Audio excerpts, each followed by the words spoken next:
Hi, everyone, and welcome to the CPA Minute. Today, I'd like to talk about something pretty exciting. It's actually happening right now as we speak. It is the Restaurant Revitalization Fund. It's finally here. It's finally open. So, hi, I'm Timothy Raines, and let me tell you about it.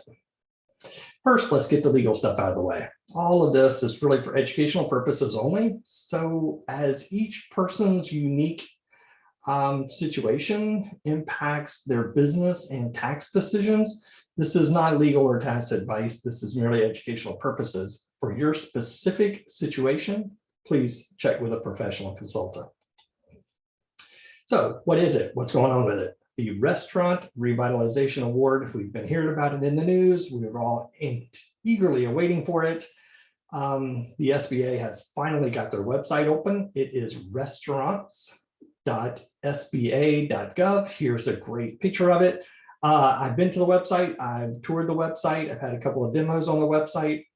I believe they've actually done a good job with this. It ought to be easy to follow, but let's dig into some of the details. So first step, apply early. Registration began at 9 a.m. Eastern Time, Friday, April 30th. But you won't be able to submit your applications until noon Eastern Time, Monday, May 3rd. All eligible restaurants are really encouraged to apply as soon as it opens, but please keep in mind that the first 21 days are going to be reserved and kind of prioritized for the small businesses that are owned, women-owned businesses, veteran-owned businesses, and other socio and economically challenged individuals. After that first 21 days, then the SBA is going to start looking through the other applications that were submitted on a first come, first served basis. The certification for women-owned, veteran-owned, and other disadvantaged individuals, it's a self-certification. So there will be a part of the application form where you simply click the box. However, I do need to warn people that SBA does not take fraud lightly, so just be really careful that you're not certifying to something that you're not. Please also be careful. They are not going to allow you to all of a sudden give your shares away to your sister or something to that effect so that you can qualify here at the last minute. So be on the lookout for that. Who is eligible? Restaurants we know about, food carts, food trucks, caterers, bars, saloons, taverns, really snack and alcoholic beverage bars, they qualify. It's going to get a little more tricky when you start looking at things like bakeries and brew hub, tasting rooms, tap rooms. They have to have at least 33% on-site sales. So a bakery that sells stuff to go, if all they do is sell to go, they would probably not qualify for this. Also, your bed and breakfast, your inns, at least 33% of the gross receipts have to be food and beverage. So you'd have to do a lot of food and beverage on site, but maybe your restaurant is open to the public as part of your hotel. As long as your food and beverage sales are 33% of your total, then you could qualify.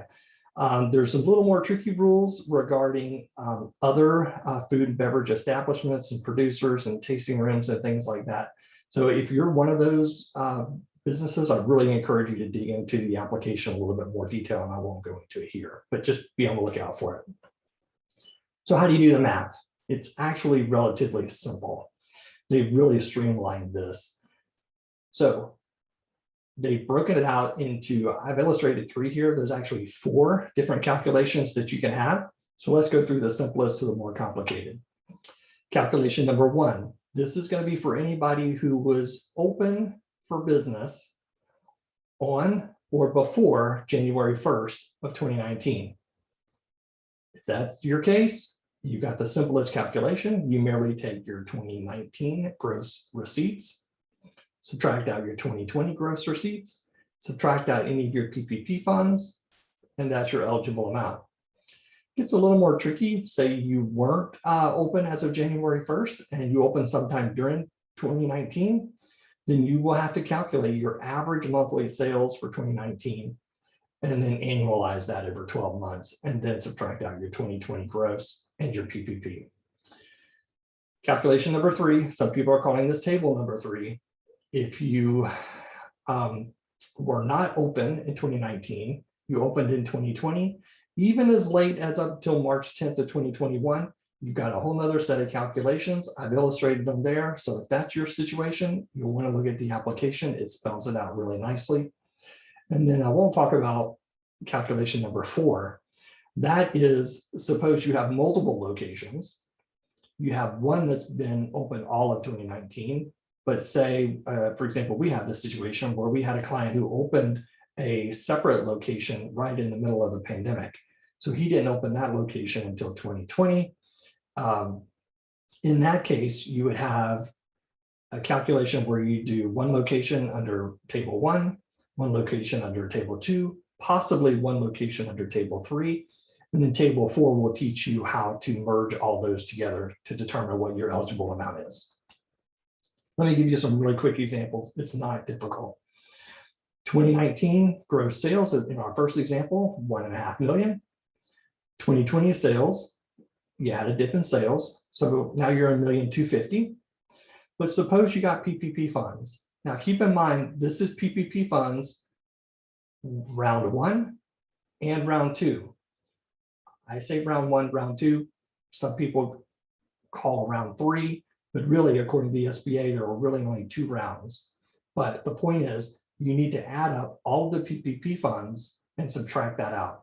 So in this first example, they would be eligible for $100,000 under the Restaurant Revitalization Fund. But let's look at our second example. 2019 sales, again, 1.5. 2020 sales, again, $1,250,000. But suppose they got even more money in PPP, $250,000. That would leave them with nothing eligible for the Restaurant Revitalization Fund. We actually had this situation with a couple of our clients that, they were able to pivot, they were able to make changes, they were able to embrace Uber Eats and all of the other Menufy and all of these apps, so that a lot of their stuff was to go. Maybe they expanded out into a patio and they kept those sales going as best as they could. They were working with an accountant to try to strategize things like this to make sure that they were staying under the CDC guidelines, but they were still able to operate. And those folks were able to really maximize those PPP funds. If that's the case, then the PPP funds far exceed what your decline in sales were. And if that's the case, you'd be in the situation number 2, like here on the screen, and you would not be eligible. Again, that was a really quick analysis. I just really wanted to make this video, get it out to everybody so that everyone is aware of it. It's a great opportunity. If you qualify, do a little math, take a look at the website. You can download an application there. You can, I highly encourage you to go ahead and fill it out. Be ready with all of your documentation. You are going to need proof of your 2019 sales. You're going to need proof of your 2020 sales. A lot of folks are reaching out and grabbing the tax return for 2019. Several vendors, such as Toast, are providing kind of like a certified statement of what your 2019 and 2020 sales were. Those will be fine for the SBA.